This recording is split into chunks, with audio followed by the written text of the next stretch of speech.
Sweetman. And I'm Tommy Shapiro, and this is our digital final project. We built a automated payload truck stop that allows the truck to pull up, measure its weight, see its weight, the difference, and then the gate won't open until the truck has met the target weight. These were supposed to act as our scales, but due to some difficulties, we could not get them working. So in the meantime, this potentiometer will represent the weight for the truck load. Changing the potentiometer will change the current weight of the truck.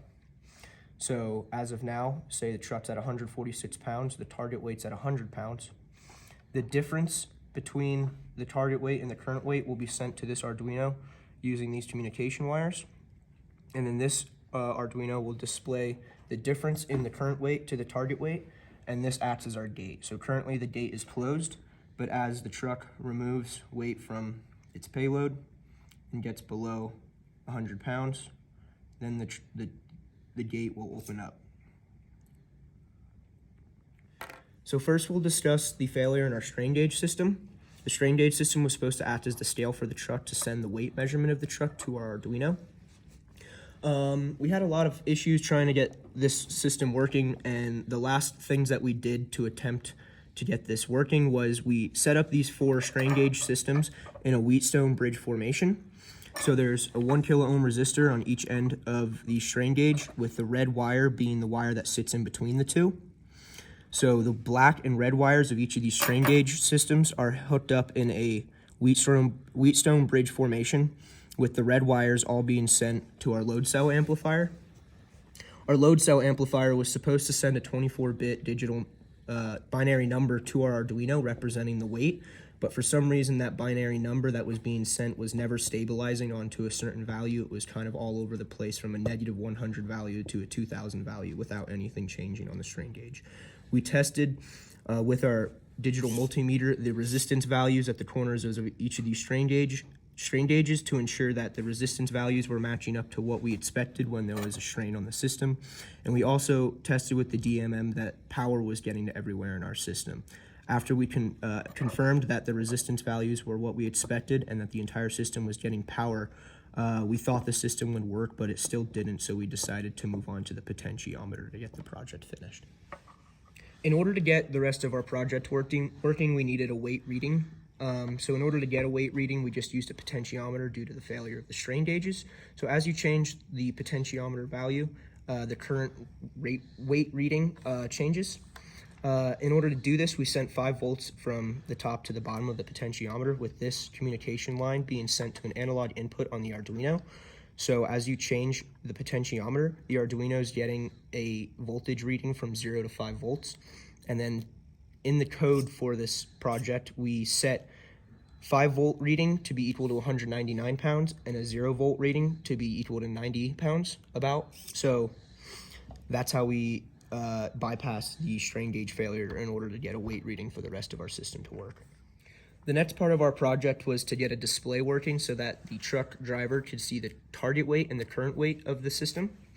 To do that, we have this potentiometer to adjust the resolution of the display, and all of these cables are communicating information on what to display onto the LCD screen. We first have the target pounds, and 100 will always be there. That's coded into the LCD to just stay. So the current pounds is also coded to stay there, and then the signal from the code representing the weight from the potentiometer reading is sent to these last 3 places on the LCD screen to show the driver what the current weight of the system is as it changes. The next part of our project was to get 2 Arduinos to be able to communicate with each other. We were running out of digital outputs on our first Arduino, and we needed a lot more, so we decided to get a second Arduino. In order for these Arduinos to communicate, they use digital inputs 0 and 1, which act as receive and transmit communication ports respectively. So if you can connect digital input 0, which is the receive input, to digital input 1 on the other Arduino, and digital input 0 on this Arduino to digital input 1 on this Arduino, as well as connecting the grounds together, then they are now set up to efficiently communicate with each other. This was our master Arduino. So our master Arduino was sending information to our slave Arduino, and our slave Arduino was using that information to compute the necessary actions for its circuit. So our master Arduino first took the current weight and the target weight and took the difference between the two. If the difference between the two was less than 0, then the difference was just 0. And then in the code, it would begin writing to our serial monitor the difference between the two weights. And then the serial monitor, what was written on the serial monitor, so the weight difference, was then sent through the communication wires to the other Arduino, where the other Arduino would then read the weight difference off of the serial monitor port. And once the weight difference was read off of the serial monitor port, it could then do its necessary functions to make the microserver and the displays work. Now that the slave Arduino has the information about the difference between the target weight and the current weight, it can send information to the 7-segment displays representing the difference between the current weight and the target weight. So the 7-segment displays let the truck driver know how much weight they need to lose before the gate will open for them. So as you can see on the right, if the difference is 58, then the signal will be sent to the slave Arduino saying that the difference is 58. The code in the slave Arduino then takes that number and breaks it into a least significant bit and a most significant bit. So it's going to have a 5 and an 8.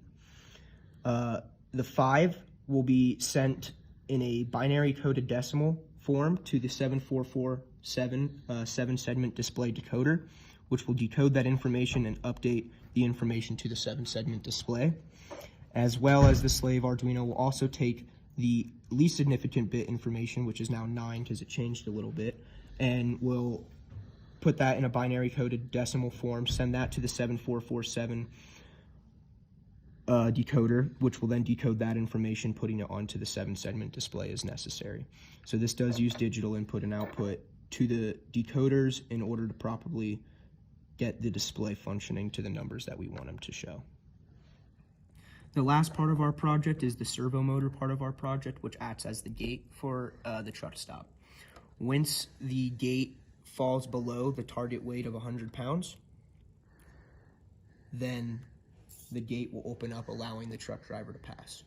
Then the next truck will pull back up, overweight, and the gate will close so that that truck driver cannot pass until its target weight, its current weight is underneath the target weight. The servo motor works by once the slave Arduino receives the weight difference of the current weight and the target weight.